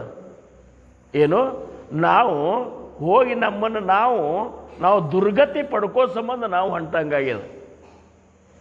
ಆದ್ರೆ ಪಾರ್ವತಿ ಸೃಷ್ಟಿಸಿದಂತಹ ಈ ಮಗ ಏನಿದ್ದಲ್ಲ, ಗಣಪತಿ ಅಂತಿನ ಹೆಸರು ಇದ್ದಿದ್ದಿಲ್ಲ, ಅಜನ್ಮ ಅಂತೇಳಿ ಹೆಸರಿಟ್ಟಿದ್ಲಕ್ಕಿ. ಅವ ಅಜನ್ಮ ಬಿಡಲಿಲ್ಲ ಅಂದ ಕೂಡಲೇ ಶಿವನ ಗಣ ಬಂತು. ಶಿವನ ಗಣ ಬಂದು ಅದ್ರಾಗ ಮುಖ್ಯ ನಂದಿಲ್ಲ. ನಂದಿ ಅಂದ, ನೀವು ಸರಿ, ನೀವು ಶಾಂತ ಆಗಿರನೇ ಅವನ್ನ ಸರಿಸ್ತಂತೇಳಿ ಬಂದ. ನಂದಿ ಸರಿ ಅಂತೇಳಿ ಹಿಂಗೆ ಇದು ಮಾಡ್ಲಿಕ್ಕೆ ಹೋದ್ರೆ ಏನು ಅಜನ್ಮಾಗಿ ಇಷ್ಟೊಂದು ಇದು ಬಂದು ಸಿಟ್ಟು ಬಂದುಬಿಡ್ತು. ಎಲ್ಲರನ್ನೂ ಇಡೀ ಶಿವಗಣನ ಯುದ್ಧಕ್ಕೆ ಬಂದರೂ ಸಹಿತ ಯಾರಿಗೂ ಹಾಸ್ಕೊಳ್ಳಿಲ್ಲ. ಆವಾಗ ಶಿವ ಅಂದ, ಶಿವಗೆ ಸಿಟ್ಟು ಬರ್ಲಿಕ್ಕೆ ಶುರು ಮಾಡು. ಮೂರನೇ ಕಣ್ಣು ತೆಗಿ ಲೆಕ್ಕಕ್ಕೆ ಬಂದಂಗಾತು. ಆವಾಗ ಅವ ಏನು ಮಾಡಿದ, ತನ್ನ ತ್ರಿಶೂಲ್ ತಗೊಂಡು ಆ ಹುಡುಗನ ಕುತ್ತಿಗೆಗೆ ಹೊಡೆದ. ಕುತ್ತಿಗೆ ಹಾರಿ ಹೋಗಿಬಿಡ್ತು. ದಡ ಒಂದು ಬಿದ್ದ ಕೂಡಲೇ ಅಷ್ಟೊಂದಕ್ಕೆ ಪಾರ್ವತಿ ಸ್ನಾನ ಮುಗಿಸ್ಕೊಂಡು ಹೊರಗೆ ಬಂದು ನೋಡ್ತಾಳೆ. ಅತ್ಯಂತ ಪ್ರೇಮದಿಂದ ಸೃಷ್ಟಿ ಮಾಡಿದಂಥ ನನ್ನ ಮಗ ರುಂಡನೇ ಇಲ್ಲದೆ ಬಿದ್ದಾನ ಅಂಥೇಳಿ ಸಿಕ್ಕಾಪಟ್ಟೆ ಅಳ್ಳಿಕ್ಕೆ ಶುರು ಮಾಡಿದ್ಲಕ್ಕೆ. ಇವು ಪುರಾಣದನ ಕಥೆಗಳು, ಇವನ್ನ ಸುಳ್ಳು ಅನ್ನುವಂಗಿಲ್ಲ. ಇದಕ್ಕೊಂದು ಏನಾದರೂ ಸಿದ್ಧಾಂತ ಇರ್ತದೆ. ಆ ಸಿದ್ಧಾಂತ ತಿಳ್ಕೊಬೇಕಿಷ್ಟೇ. ಆವಾಗ ಇದನ್ನು ಯಾರು ಮಾಡಿದರು ಅಂತೇಳಿ ಪಾರ್ವತಿಗೆ ಶಕ್ತಿ ದುರ್ಗಾನ ಅವತಾರ ತಾಳಿಬಿಟ್ಲಕ್ಕೆ. ಇದನ್ನು ಯಾರು ಮಾಡ್ಯಾರ ಅವ್ರನ್ನ ಇಡೀ ಸೃಷ್ಟಿನ ಸಂಹಾರ ಮಾಡ್ತೀನಿ ಅಂತೇಳಿ ದುರ್ಗಾ ಶಕ್ತಿ ತಯಾರಾಗಿ ಎಷ್ಟೋ ಮಂದಿ ದುರ್ಗೆಗಳು ತಯಾರಾಗಿಬಿಟ್ರು. ಏನು ಆವಾಗ ಶಿವ ಅಂದ, ಇದು ಘಾತ ಆತಪ್ಪ ಇದು ಅಂಥೇಳಿ ಬೇಕಾದಷ್ಟು ಸಮಾಧಾನ ಹೇಳಲಿಕ್ಕೆ ಹೋದ್ರು ಸಹಿತ ತಾಯಿಗೆ ಅದು ಸಮಾಧಾನ ಆಗಲಿಲ್ಲ. ಅಂದು ಕೂಡಲೇ ಇದನ್ನೆಲ್ಲ ನೋಡಿ ಬ್ರಹ್ಮ ವಿಷ್ಣು ಕೂಡಿಸಿ ಬಂದ್ರಲ್ಲಿ. ಇವು ಈ ಶಿವನ ಮಾತು ಕೇಳವಾಳ, ನಾವರೇ ಹೇಳು ಅಂತ ಬ್ರಹ್ಮ ಸ್ವತಃ ಬಂದು ಕೈ ಮುಗಿದು ಹೇಳ್ತಾನೆ, ತಾಯಿ ಹಂಗೆ ಮಾಡಬೇಡ, ನೀನು ಶಾಂತ ಆಗು ಹೋ ಅನ್ಲಕ್ಕಿ. ನನ್ನ ಮಗ ನನಗೆ ಜೀವಂತ ಬೇಕು, ಜೀವಂತ ನೀವು ನನಗೆ ಕೊಟ್ಟರೆ ಮಾತ್ರ ನಾನು ಶಾಂತ ಆಗಬಹುದು. ಆದರೆ ಇಲ್ಲಿಕ್ಕಂದ್ರೆ ಯಾರು ಬಂದರೂ ಇದು ಆಗೋದಿಲ್ಲ. ಅಂದ ಕೂಡಲೇ ವಿಷ್ಣುನೇ ಹೇಳಿದ, ಬ್ರಹ್ಮದೇವನು ಹೇಳಿದ, ಕಡಿಕೆ ನಿನಗೆ ಏನರೇ ಬೇಕು, ನಿನ್ನ ಮಗನ ಮತ್ತು ಜೀವಂತ ಮಗ ಬೇಕಿಲ್ಲೋ, ಒಪ್ಕೋತೇನೋ ಅಂತ. ಒಪ್ಕೋತೇವು ಅಂದಮೇಲೆ ಶಿವ ಅಂದ, ಹಂಗಾರೆ ಏನು ಮಾಡಬೇಕಪ್ಪ ಅಂಥೇಳಿ ಆಗಿಂದಾಗ ಶಿವಗಣನ ಕಳಿಸಿದ. ಉತ್ತರ ದಿಕ್ಕಿಗೆ ಹೋಗ್ರಿ, ಉತ್ತರ ಮುಖಕ್ಕೆ ತಲೆ ಮಾಡಿ ಯಾರು ಮಲ್ಕೊಂಡಿರ್ತಾರೆ, ಅದು ಮನುಷ್ಯರೇ ಇರಲಿ ಪ್ರಾಣಿಯರೇ ಇರಲಿ, ಅದ್ರ ರುಂಡ ತೊಗೊಂಡು ಬರ್ರಿ ಅಂತ. ಆವಾಗ ಉತ್ತರ ದಿಕ್ಕಿಗೆ ಹೋದಾಗ ಯಾರೂ ಸಿಗಲಿಲ್ಲ. ಒಂದು ಆನೆ ಮಲ್ಕೊಂಡಿತ್ತು. ಆನೆ ಮರಿ ಮಲ್ಕೊಂಡಿತ್ತು. ಅದು ಹೆಂಗೆ ಹೇಳಿದ್ರು, ತನ್ನ ಮರಿ ಕಡೆ ಡುಬ್ಬ ಮಾಡೇ ಒಂದು ತಾಯಿ ಆನೆ ಮಲ್ಕೊಂಡಿರಬೇಕು, ಇದು ಕೂಸು ಈ ಕಡೆ ಮೋತಿ ಮಾಡಿ ಮಲ್ಕೊಂಡಿರಬೇಕು, ಅಂಥದ್ದು ತೊಗೊಂಡು ಬಾ. ಮತ್ತಿನ್ನೇನಿನ್ನ ಆನೆ ಮರಿನೇ ಒಂದಿತ್ತು, ಅದನ್ನೇ ಕತ್ತರಿಸ್ಕೊಂಡು ಬರ್ತಾರೆ. ಬಂದ ಕೂಡಲೇ ಅದೇ ಏನಪ್ಪ ಅಂದ್ರೆ ಮುಖಾನೇ ಶಿವ ತಗೊಂಡು ಈ ಒಂದು ಪಾರ್ಥಿವ ಶರೀರದ ಗೋಣಕ್ಕೆ ಹಚ್ಚಿ ತನ್ನ ಒಂದು ಇದು ಸಾಮರ್ಥ್ಯದಿಂದ ಬ್ರಹ್ಮ ವಿಷ್ಣು ಮಹೇಶ್ವರ ಇವರೆಲ್ಲ ಸಾಮರ್ಥ್ಯದಿಂದ ಅದಕ್ಕೆ ಜೀವಕಳ ತುಂಬ್ತಾರೆ. ಆವಾಗ ಎದ್ದು ನಿಂದಿರ್ತಾನಲ್ಲ, ಆ ಎದ್ದು ನಿಂತವನೇ ಇವನು. ಏನು ತಾಯಿ ಪಾರ್ವತಿ ಅಂದಿರ್ತಾಳ, ನನಗೆ ಬರೀ ಆನೆ ಮುಖ ಆದ್ಕೂಳೆ ಒಂದು ನಮೂನಿ ಕೆಟ್ಟ ಅನ್ಸಿಬಿಡ್ತದೆ ಆಕಿಗೆ. ಇವನ್ಯಾರು ನೋಡೋರು ಅಂತಂತಾರೆ. ಅದಕ್ಕೆ ಆನೆ ಮುಖ ಇರಲಿ ಏನೇ ಇಲ್ಲ, ನನ್ನ ಮಗಗ ಇಡೀ ದೇವಗಣದಿಂದ ಕಿಮ್ಮತ್ತು ಸಿಗಬೇಕು, ಎಲ್ಲ ದೇವಗಣದ ಅಧಿಪತಿನೇ ನನ್ನ ಮಗ ಆಗಿರಬೇಕು, ಹೀಗೆಲ್ಲ ವರ ಕೇಳ್ಕೊತಾರ ಅಂಥೇಳಿ ಇವತ್ತಿನ ದಿವಸ ಗಣಪತಿ ಅಂದ್ರೆ ದೇವಗಣದ ಪತಿ. ಎಲ್ಲ ದೇವಗಣದ ಒಡೆ ಯಾರಪ್ಪ ಅಂದ್ರೆ ಗಣೇಶ. ಆ ಗಣೇಶನನ್ನು ಸ್ಮರಿಸಲಾರ್ದ ಯಾವ ಕೆಲಸಗಳು ಆಗೋದಿಲ್ಲ. ಹಿಂಗೆ ಏನದ ಇದು ಗಣೇಶನ ಜನ್ಮ ಆಗಿದ್ದು. ಇವತ್ತಿನ ತನಕ ಗಣೇಶನ ಮಹಿಮೆ ಈ ಭೂಮಂಡಲದಾಗ, ಯಾಕೆ 3 ಲೋಕದೊಳಗೆ ಈ ಗಣೇಶನ ಒಂದು ಪೂಜಾ ಆಗ್ತದೆ, ಇಷ್ಟು ವೈಭವದಿಂದ ಆಗ್ತದೆ. ನಾ ಏನು ಅನ್ನೋದಂದ್ರೆ ಈ ಸಂಗಮೇಶ್ವರ ಗಜಾನನ ಮಂಡಳಿಯವರಿಗೆ ಭಾಳ ಮುಖ್ಯ, ಭಾಳ ಶ್ರೇಷ್ಠದ ನೀವು ಮಾಡೋ ಕಾರ್ಯ. ಯಾಕಂದರೆ ಇಂಥ ಒಂದು ಮಹಾನ್ ಇಂಥ ಒಂದು ಹಾಲ್ ಸಿಕ್ಕದ ಮಗಲೇ ಸಂಗಮೇಶ್ವರ ಮಹಾರಾಜರಿದ್ದಾರೆ, ಆಧ್ಯಾತ್ಮದ ಒಂದು ಉಚ್ಚ ಸ್ಥಿತಿಗೆ ಹೋದಂಥವ್ರು. ಅದಕ್ಕೆ ಎಲ್ಲರೂ ಗಣಪತಿ ಕೂಡಿಸೋದೇ ಬೇರೆ ಆಗಿರಬೇಕು, ನೀವು ಕೂಡಿಸಿ ಆಚರಿಸೋದೇ ಬೇರೆ ಆಗಿರಬೇಕು. ಜಗತ್ತು ನೀವು ಆಚರಿಸೋದು ನೋಡಿ ಮುಂದಿನ ವರ್ಷ ನಿಡೋಣಿ ಊರಾಗ ಎಷ್ಟು ಗಣಪತಿ ಕೂಡ್ತಲ್ಲ ಅವರು ಹಾಗೆ ಆಚರಿಸ್ಬೇಕು. ಇಲ್ಲಿ 7 ದಿವಸ ಕೂಡಲಿ, 9 ದಿವಸ ಕೂಡಲಿ, 5 ದಿವಸ ಕೂಡಲಿ, ಪ್ರತಿ ದಿವಸನೂ ಭಕ್ತಿಯ ಕಾರ್ಯಗಳು ನಡಿಬೇಕು. ತಾಯಂದ್ರೆ ಬಂದು ಹಾಡ ಹಾಡೋದು ಏನು, ಆಮೇಲೆ ಇಂಥ ಕೀರ್ತನ ಪ್ರವಚನಗಳಾಗಲಿ ಇಂಥವೆಲ್ಲ ನಡೆಸ್ಕೊಂಡು ನೀವು 7 ದಿವಸ ಆಚರಿಸಿದ್ರಿ ಅಂದ್ರೆ ಗಣಪನ ಆಶೀರ್ವಾದ ನಮಗೆ ಸಿಕ್ತು ಅಂದ್ರೆ ನಮಗೆ ಸದ್ಗುರುವಿನ ಕೃಪಾ ನಮಗೆ ಮೇಲೆ ಆಗ್ತದೆ. ಅಂಥ ಒಂದು ಗಣಪತಿಯ ಬಗ್ಗೆ ಪುರಾಣದಾಗಿರುವಂಥ ಒಂದು ಕಥೆ ಇದು. ಇನ್ನು ಗಣಪತಿ ಬಪ್ಪ ಮೋರಯ್ಯ ಅಂತ ನೋಡ್ರಿ ಅಂತೇವಿಲ್ಲ. ಗಣಪತಿ ಬಪ್ಪ ಮೋರಯ್ಯ ಪುಡ್ಚ ವರ್ಷಿ ಲೌಕರಿಯ ಅಂತ ಅಂತೀವಿ ನಾವು, ಹೌದಲ್ಲ. ಮುಂದಿನ ವರ್ಷ ಲಘುನೇ ಬಾರಪ್ಪ ಮೋರಯ್ಯ ಅಂಥೇಳಿ ನಾವು ಈ ಜೈಕಾರ ಗಣಪತಿಗೆ ಹಾಕ್ತೇವೆ.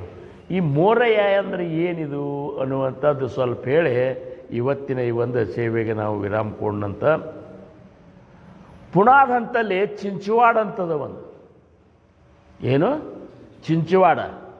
ಚಿಂಚವಾಡದೊಳಗೆ ದೊಡ್ಡ ಗಣೇಶನ ಒಂದು ದೇವಸ್ಥಾನದ ಅಲ್ಲಿ. ಯಾಕಂದ್ರೆ ಆ ಗಣೇಶನ ಭಕ್ತ ಮೋರೋಬಾ ಗೋಸಾವಿ ಅಂಥೇಳಿ ಆಗೋದ. ಏನು ಮೋರೋಬಾ ಗೋಸಾವಿ ಅಂತೇಳಿ ಗಣೇಶನ ಭಕ್ತ ಆಗಿ ಹೋದ. ಒಂದು ದಿವಸ ಒಮ್ಮೆ ಏನಾತಂದ್ರೆ ಅಕಸ್ಮಾತ್ ಆ ಚಿಂಚವಾಡದೊಳಗೆ ಮೀರಾಬಾಯಿ ಸಂತ ತುಕಾರಾಮ್ ಮಹಾರಾಜರು ಇವರು ಅಲ್ಲಿ ಬಂದರು. ಆಮೇಲೆ ಮೋರೋಬಾ ಬಂದು ಅವ್ರಿಗೆ ನಮಸ್ಕಾರ ಮಾಡಿದ, ಇವರು ಅವಾಗ ನಮಸ್ಕಾರ ಮಾಡಿದರು. ಊರ ಜನರು ಏನಂದರು, ಇಂಥ ಮಹಾನ್ ಸಂತರು ನೀವೆಲ್ಲರೂ ಕೂಡಿರಿ, ನಿಮ್ಮ ನಿಮ್ಮ ಇಷ್ಟ ದೇವತೆಗಳ ದರ್ಶನ ನಮಗೆ ಮಾಡಿಸ್ರಿ ಅಂತ. ಏನು ನಿಮ್ಮ ಏನ ದೈವತ ಅದಲ್ಲ, ಈಗ ನೀವು ಸಂಗಮೇಶ್ವರ ಮಹಾರಾಜರನ್ನ ಇದು ಮಾಡ್ತಿರಲ್ಲ, ಹಂಗೆ ಮೀರಾಬಾಯಿ ಇಷ್ಟ ದೇವ್ರು ಯಾರು? ಕೃಷ್ಣ, ಹೌದಲ್ಲ. ಆಮೇಲೆ ತುಕಾರಾಮ್ ಮಹಾರಾಜರು ಇಷ್ಟ ದೇವ್ರು ಯಾರು ಇರೋಣ? ಪಾಂಡುರಂಗ. ಆಮೇಲೆ ಮೋರೋಬಾ ಗೋಸಾವಿ ಇಷ್ಟ ದೇವ್ರು ಯಾರು? ಗಣಪತಿ. ಎಲ್ಲರಿಗೂ ಕೇಳ್ಕೊಂಡು ಕೂಡಲೇ ಆಗಲಿ ಅಂತ ಒಬ್ರಿಗೊಬ್ರು ಇವತ್ತಿನ ಒಂದು ಪರ್ವ ಕಾಲದ ಎಲ್ಲರಿಗೂ ನಮ್ಮ ದೇವ್ರ ದರ್ಶನ ಮಾಡಿಸೋಣ ಅಂತೇಳಿ ತಮ್ಮ ದೇವರು ಗುಣಗಾನ ಮಾಡ್ಲಿಕ್ಕೆ ಶುರು ಮಾಡಿಬಿಟ್ರು. ಕುಣಿದು ಮೀರಾಬಾಯಿ ವೀಣಾ ತೊಗೊಂಡು ಕುಣಿದು ಏನಪ್ಪ ಅಂದ್ರೆ ಕೃಷ್ಣನ ಒಂದು ಇದು ಮಾಡ್ಲಿಕ್ಕತ್ಲು, ಭಜನೆ ಮಾಡ್ಲಿಕ್ಕತ್ಲು. ಇವರು ತುಕಾರಾಮ್ ಮಹಾರಾಜರು ವಿಠಲ ವಿಠಲ ವಿಠಲ ವಿಠಲ ವಿಠಲ ಅಂತ ವಿಠಲ್ನ ಗುಣಗಾನ ಮಾಡ್ಲಿಕ್ಕತ್ರು. ಆಮೇಲೆ ಮೋರಾಬಾ ಗಣೇಶಂದು ಇದೇನಂತಲ್ಲ ಗಣೇಶನ ಒಂದು ಸ್ತುತಿ ಮಾಡ್ಲಿಕ್ಕತ್ರು. ಏನಾಯ್ತು ಗೊತ್ತಾನೆ ಇರೋಣ, ಒಂದು ಮಜಾ ಹೇಳ್ತೀನಿ ನಿಮ್ಮ ತಾಯಂದ್ರೆ. ಇವರು ತುಕಾರಾಮ್ ಮಹಾರಾಜರ ಕಣ್ಣು ತೆಗೆದ್ರು, ಪಾಂಡುರಂಗ ರುಕ್ಮಿಣಿ ಸಹಿತ ನಿಂತು ಬಿಟ್ಟಿದ್ರು. ತುಕಾರಾಮರ ಭಕ್ತಿಗೆ ಪಾಂಡುರಂಗ ಮತ್ತು ರುಕ್ಮಿಣಿ ಅಲ್ಲಿ ಬಂದು ಪ್ರತ್ಯಕ್ಷ ಆಗಿಬಿಟ್ಟಿದ್ರು. ಮೀರಾಬಾಯಿ ಭಕ್ತಿಗೆ ಕೃಷ್ಣನೇ ಬಂದು ನಿಂತು ಬಿಟ್ಟಿದ್ದ. ಎಲ್ಲರೂ ಸಾಷ್ಟಾಂಗ ನಮಸ್ಕಾರ ಹಾಕಿ ಭಗವಂತನ ದರ್ಶನ ಆಗಲಿಕ್ಕತ್ತು. ಆವಾಗ ಮೋರೋಬಾ ಕಣ್ಣು ತೆಗೆದ. ಈ ಮೋರೋಬಾ ಗೋಸಾವಿ ಏನಿದ್ದಲ್ಲ, ಕಣ್ಣು ತೆಗೆದು ನೋಡ್ತಾನೆ, ಯಾರೂ ಇದ್ದಿದ್ದೇ ಇಲ್ಲ. ಮತ್ತು ಅವನು ಇಷ್ಟು ದೇಶ ಗಣಪತಿ ಪ್ರತ್ಯಕ್ಷ ಆಗಬೇಕಿಲ್ಲೋ, ಆಗಿದ್ದಿಲ್ಲ ಅವಾಗ.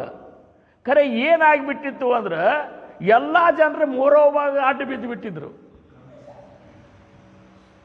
ಅವು ಗಣಪತಿ ಪ್ರತ್ಯಕ್ಷ ಆಗಿದ್ದಿಲ್ಲ, ಗಣಪತಿನೇ ಅವನಾಗಿಬಿಟ್ಟಿದ್ದ. ಯಾರು? ಮೋರೋಬಾ. ಅವನು ರೂಪನೇ ಗಣಪತಿ ರೂಪ ಆಗಿಬಿಟ್ಟಿತ್ತು. ಗಣಪತಿಗಂತೇಳಿ ಎಲ್ಲರೂ ಕಾಲು ಬಿದ್ದು ಬಿಟ್ರು. ನೋಡ್ರಿ, ಇವರಿಗೆ ಅವ್ರ ಇಷ್ಟ ದೇವತೆಗಳು ಪ್ರಕಟ ಆದರು. ಆದರೆ ಮೋರೋಬಾ ಇಂಥ ಭಕ್ತಿದ್ದ, ತಾನೇ ಗಣೇಶನ ಸ್ವರೂಪ ಆಗಿಬಿಟ್ಟಿದ್ದ. ಅದಕ್ಕೆ ಆವಾಗ ಜೈಕಾರ ಹಾಕಲಿಕ್ಕತ್ರು, ಗಣಪತಿ ಬಪ್ಪ ಮೋರಯ್ಯ ಪುಡ್ಚ ವರ್ಷಿ ಲೌಕರ್ಯ ಅಂತೇಳಿ. ಮೋರೋಬಾ, ಅದಕ್ಕೆ ಮೋರಯ್ಯ ಅಂತಾರೆ. ಇದು ಎಷ್ಟು ವಿಶೇಷ ನೋಡ್ರಿ. ಯಾರು ಹಂಗೆ ಅಂತರಂಗದಿಂದ ಸದ್ಗುರುಗಳು ಕೊಟ್ಟಂಥ ನಾಮಸ್ಮರಣೆಯನ್ನು ಮಾಡ್ತಾರಲ್ಲ, ಅವ್ರಿಗೆ ಸದ್ಗುರುಗಳ ದರ್ಶನ ಆಗೋದಿಲ್ಲ, ಸದ್ಗುರು ಸ್ವರೂಪನೇ ಅವರಾಗಿಬಿಡ್ತಾರೆ. ಏನು ಅದಕ್ಕೆ ಈ ಒಂದು ದೃಷ್ಟಾಂತ ಅಲ್ಲದ. ಇನ್ನೊಂದು ಹೇಳ್ಬೇಕಂದ್ರೆ, ತುಕಾರಾಮ್ ಮಹಾರಾಜರು, ಸಮರ್ಥ ರಾಮದಾಸ್ ಮಹಾರಾಜರು ಚಿಂಚವಾಡಕ್ಕೆ ಬರ್ತಾರೆ. ಚಿಂಚವಾಡಕ್ಕೆ ಬಂದ ಕೂಡ ಸಮರ್ಥರದಂತರೂ ಭಯಂಕರ ಪ್ರಚಾರ ಇತ್ತು. ಆಮೇಲೆ ತುಕಾರಾಮ್ ಮಹಾರಾಜರು ಅದೇ ಕಾಲಿನಾಗ ಇಬ್ಬರು ಒಂದೇ ಇಶ್ಯೊಳಗೆ ಇದು ಆದವ್ರು, ಅವತಾರ ತೊಟ್ಕೊಂಡು ಬಂದವರು.